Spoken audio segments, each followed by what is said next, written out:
ಸುವರ್ಣ ವಾಹಿನಿಯಲ್ಲಿ ಪ್ರಸಾರವಾಗುತ್ತಿರುವ ಹೊಸ ಧಾರಾವಾಹಿ ಆಸೆ. ರಮೇಶ್ ಅರವಿಂದ್ ನಿರ್ಮಾಣದಲ್ಲಿ ಪ್ರಸಾರವಾಗುತ್ತಿರುವ ಆಸೆ ಧಾರಾವಾಹಿಯು ಕಥೆಯ ಹೊರತಾಗಿ ಪಾತ್ರವರ್ಗದ ಮೂಲಕವೂ ಕಿರುತೆರೆ ವೀಕ್ಷಕರ ಮನಸೆಳೆದಿದೆ. ಆಸೆ ಧಾರಾವಾಹಿಯಲ್ಲಿ ನಾಯಕ ಸೂರ್ಯನ ಅಣ್ಣ ಮನೋಜ್ ಪ್ರೇಯಸಿ ಪಾತ್ರದಲ್ಲಿ ಪ್ರಿಯಾ ಕೇಸರಿ ನಟಿಸುತ್ತಿದ್ದಾರೆ. ಈ ಧಾರಾವಾಹಿಯಲ್ಲಿ ನಟಿ ಛಾಯಾ ಪಾತ್ರದಲ್ಲಿ ನಟಿಸುವ ಮೂಲಕ ಕಿರುತೆರೆಗೆ ನಟಿ ಪ್ರಿಯಾ ಕೇಸರಿ ಕಂಬ್ಯಾಕ್ ಮಾಡಿದ್ದಾರೆ.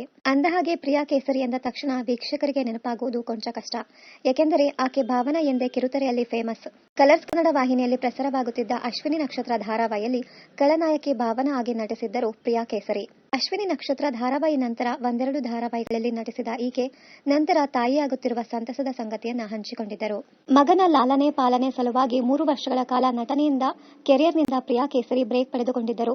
ಇದೀಗ ಮತ್ತೊಮ್ಮೆ ಬಣ್ಣ ಹಚ್ಚುವ ಆಕೆ ಒಂದು ಒಳ್ಳೆಯ ಕತೆ ಹಾಗೂ ಪಾತ್ರದ ಮೂಲಕ ಕಿರುತೆರೆಗೆ ಮರಳಿರುವುದಕ್ಕೆ ಸಂತಸ ವ್ಯಕ್ತಪಡಿಸಿದ್ದಾರೆ. ಛಾಯಾ ಎನ್ನುವ ಪಾತ್ರದ ಮೂಲಕ ಕಿರುತೆರೆಗೆ ಮರಳಿದ್ದೇನೆ. 5 ವರ್ಷದ ನಂತರ ಒಂದು ಒಳ್ಳೆಯ ಪಾತ್ರದಲ್ಲಿ ನಟಿಸುತ್ತಿರುವುದು ಖುಷಿ ತಂದಿದೆ ಎಂದು ಮಾಧ್ಯಮದ ಜೊತೆ ಪ್ರಿಯಾ ಕೇಸರಿ ಹಂಚಿಕೊಂಡಿದ್ದಾರೆ. ಮಗನ ಸಲುವಾಗಿ ನಾನು ನಟನೆಯಿಂದ ದೂರ ಉಳಿಬೇಕಾಯಿತು.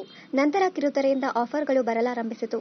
ನಾನು ಕೂಡ ಕಂಬ್ಯಾಕ್ಗೆ ಆಲೋಚಿಸುತ್ತಿದ್ದು ತೂಕದ ಪಾತ್ರಕ್ಕಾಗಿ ಕಾಯುತ್ತಿದ್ದೆ. ಛಾಯಾ ಪಾತ್ರದ ಬಗ್ಗೆ ಕೇಳುವಾಗ ಸೊಗಸಾಗಿದೆ ಎಂದು ಅನಿಸಿತು. ಸೆಕೆಂಡ್ ಇನ್ನಿಂಗ್ಸ್ ಶುರು ಮಾಡಲು ಒಂದು ಉತ್ತಮ ಪಾತ್ರ ಎಂದೆನಿಸಿತು.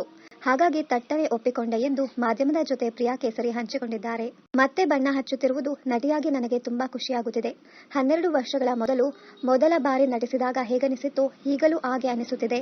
12 ವರ್ಷದ ಮೊದಲಿಗೂ ಈಗಲಿಗೂ ಸಾಕಷ್ಟು ವ್ಯತ್ಯಾಸವಿದೆ. ಟೆಕ್ನಿಕಲ್ಗೆ ಸಂಬಂಧಿಸಿದ ವಿಚಾರಗಳಲ್ಲಿ ಅಗಾಧವಾದ ಬದಲಾವಣೆಯಾಗಿದೆ. ಜೊತೆಗೆ ಈಗಿನ ಹೊಸ ಕಲಾವಿದರೊಂದಿಗೆ ನಟಿಸುವ ಸುವರ್ಣಾವಕಾಶ ನನಗೆ ದೊರಕಿದೆ ಎಂದು ಮಾಧ್ಯಮದ ಜೊತೆ ಪ್ರಿಯಾ ಕೇಸರಿ ಮಾಹಿತಿ ಹಂಚಿಕೊಂಡಿದ್ದಾರೆ. ಇನ್ನಷ್ಟು ಕನ್ನಡ ಧಾರಾವಾಹಿ, ಸಿನಿಮಾ ಹಾಗೂ ಬಿಗ್ ಬಾಸ್ ಕನ್ನಡ ಸೀಸನ್ 10ರ ಡೈಲಿ ಅಪ್ಡೇಟ್ಸ್ಗಾಗಿ ಚಾನೆಲ್ ಅನ್ನ ಸಬ್ಸ್ಕ್ರೈಬ್ ಮಾಡಿ. Thank you.